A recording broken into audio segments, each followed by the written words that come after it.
Hello and welcome to Think and Find exercise tutorial.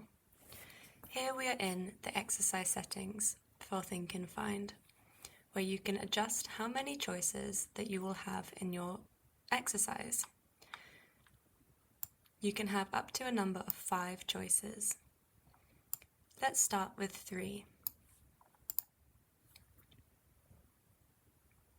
Here you will find 3 different choices and a target instruction.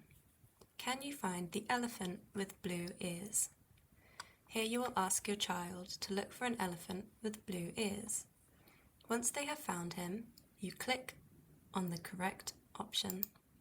When carrying out this exercise, make sure that you're modelling language to the child. For example, okay, where is the elephant with a blue hat? Let's have a look. Can you see any elephants with hats on? That's right, I can see that one too. We have one here and one here. Well done. Now, which elephant has a blue hat on? If the child clicks on the wrong icon, you can say, that's a good try.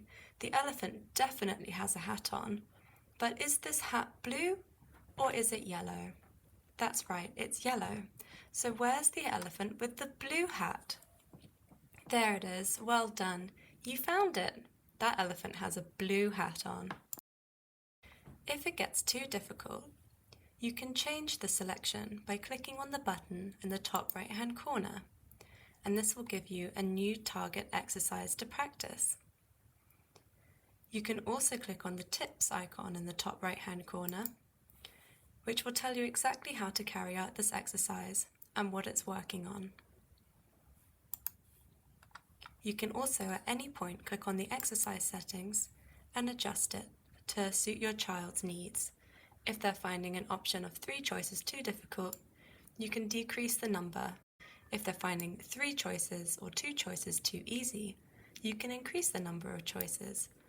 Just click confirm and you'll go straight back into the exercise. When you reach the end of the exercise, your child will gain experience points. You can either repeat the exercise or go back to the home page to try a new exercise. I hope that's helpful and I hope you enjoy using Think and Find with Chatterdillo.